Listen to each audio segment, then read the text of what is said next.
Hello everyone and welcome to another video. Now there's only one thing better than getting something cheap, and that is getting it for free, like this mystery monitor that I picked up from the side of the road. I first noticed it when I walked past it with my dog, and after driving past an hour later it was still there. Not surprising, since actually selling these old displays isn't as easy as you think. People just don't seem to want them, and a lot of them end up at the dump. The note stuck to it said working order, and that was enough for me to take a chance. After all, a free monitor is the perfect addition to an ultra cheap budget PC build. When I picked it up I had no idea if it even had an HDMI connection, but after getting it home a closer inspection revealed that it did, as well as VGA, SCART, PC audio in and antenna. It's not so much a monitor as it is a tiny television, but at least this meant it also had built-in speakers. It also came with the necessary power adapter, and after giving it a quick dust around the edges and scraping off what looked like and what I hoped was paint, it was time to see if it worked. After a short delay and a no signal message, we had life, and the display defaulted to 720p at 60Hz. I also noted a 1080i 50Hz option, and while Windows let us choose this, games refused to work and instead defaulted back to a lower res. After pressing one of the few top buttons, we got access to the menus, which were quite limited, and navigating what options we did have was quite complicated because of the temperamental nature of everything.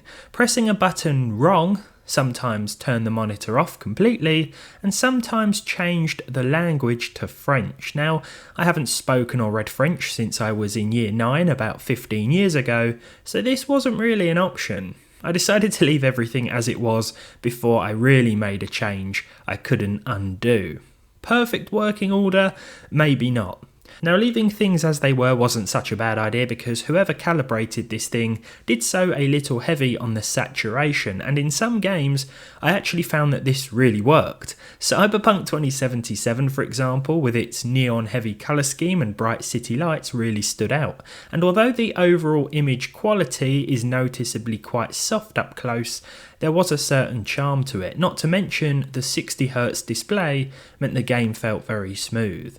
Red Dead Redemption 2 also benefited from this overly enriched colour palette, and I know that these shades are far from natural, yet somehow my eyes found them quite satisfying to look at. Again, performance was nice and smooth, which was no surprise really, because I've got this thing hooked up to my RTX 4060. 720p gaming isn't going to be a problem. As for the sound quality, well, it's what you would expect. The volume is certainly there, but turning it up too much just increases the level of, I guess you'd call it, tinniness.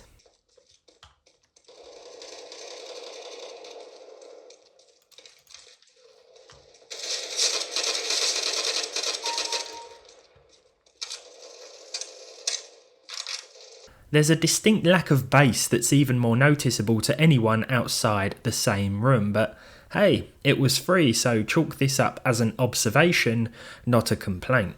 Second-hand monitors can be quite cheap these days, sub 1080p ones even more so. It's quite surprising how often I see these old things just discarded at the side of the road too, free for the taking, and while I can't really recommend gaming at 720p with a newer PC, there's no point really, this lower resolution can really help with older or unsupported GPUs.